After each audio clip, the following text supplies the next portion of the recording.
And with that, we now go to Lon Gonzalez for the first edition of Community Talks. And a good afternoon, everyone. Lon Gonzalez here. On the line, Corpus Christi City Councilman Roland Barrera. And City Council has been very busy, very, very busy as of late, concerning something very important to the city, the seawater desalination plant. Councilman Barrera, welcome. And I hear you are in need of sleep. Your meeting went way late. Yes, it did. I think that's become the standard now. I don't think that we'll be out before 10 o'clock anytime soon. Wow, that's a sign of growth. I would say, at least in my opinion, it's a sign of growth. Looking at some of the things that happened here, the seawater desalination plant issue was delayed. Council postponed the funding for the plant by 30 days. What's your take on that? You voted against the pause. Well, I think because there's a cost associated with losing time, and my take is that my colleagues, there's a few that it's anything but desalination. There's another couple of them that are looking for any reason to basically put the brakes on the project because it's one. I think a lot of questions have been asked and answered.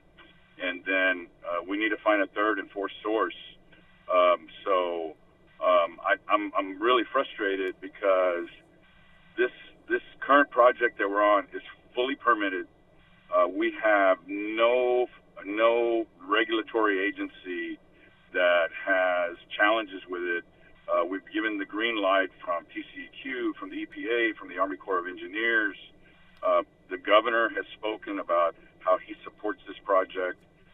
Several lawmakers, and I'm just at a loss. I don't know. I can't understand the motivation for my colleagues to want to put the brakes on a project that is so highly supported across the entire state. I know that the City Council has discussed some alternative water supply projects in the past. Was that particular issue part of the delay? Are they still looking at other sources of water for the city? Well, unfortunately, my opinion is that that's just an excuse. I mean, we've looked at every source and we're continuing. We want to be diversified. However, there is no other project that is fully permitted. There is, other than the Nueces Wells project, which we're pursuing, which is a temporary project. There's no other project that we've been able to determine the actual cost. The Nueces River project, which is a city project on land that we own, we have certainty with regard to the pricing, the resource, and the permits, which we've been working diligently with TCEQ. All the others, none of them are fully permitted. And I mean, there's several, and none of them have definite rate models, and there would be an impact to the ratepayer. So there's a lot of uncertainty in several of these other projects.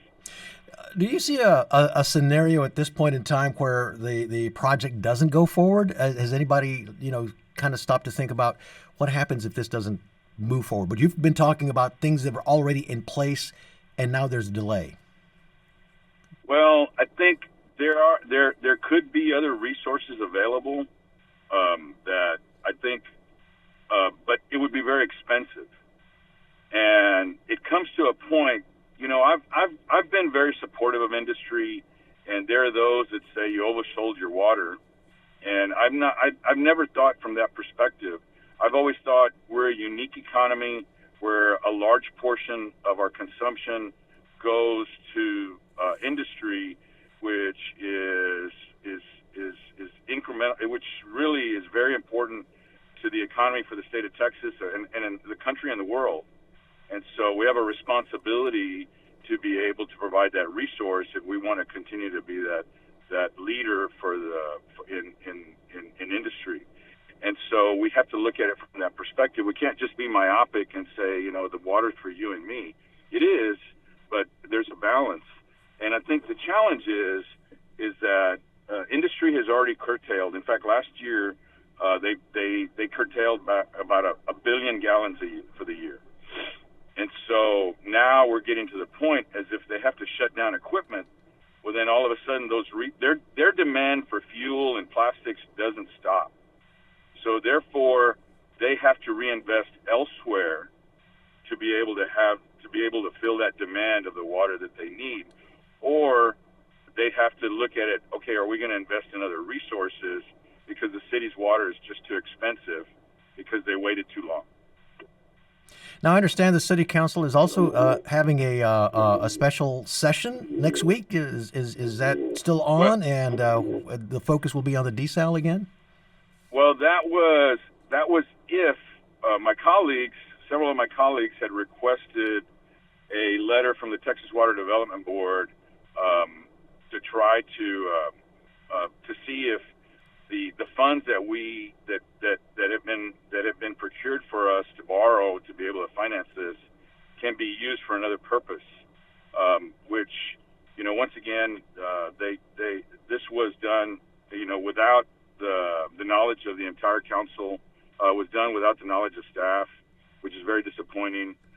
We had received a letter yesterday from Senator Juan Chuy that it was if for some reason we should forego the funds, then there would have to be a competitive process for the bonds that haven't been sold, and their specificity with regard to the bonds that have already been sold to the bondholder.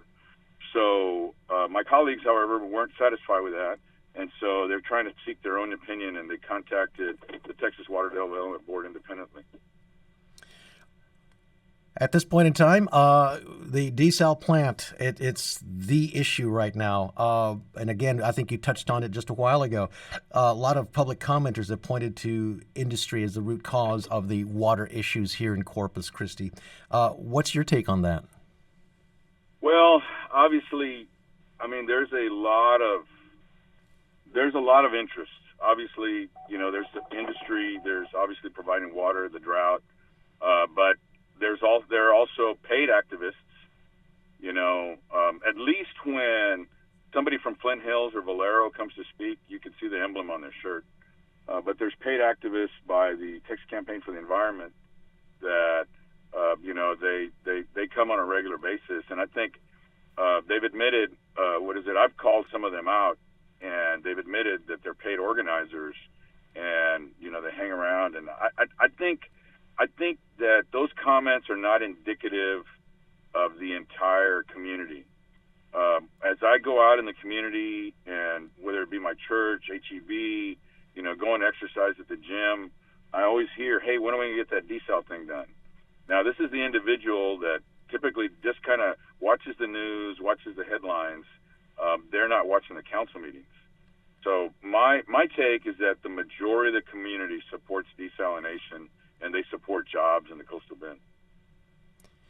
Councilman Roland Barrera, we thank you for your time today, sir, and talking about this very important issue for the city of Corpus Christi and the entire coastal bend. Thank you for your time. Thank you so much, Lon. Pleasure being with you.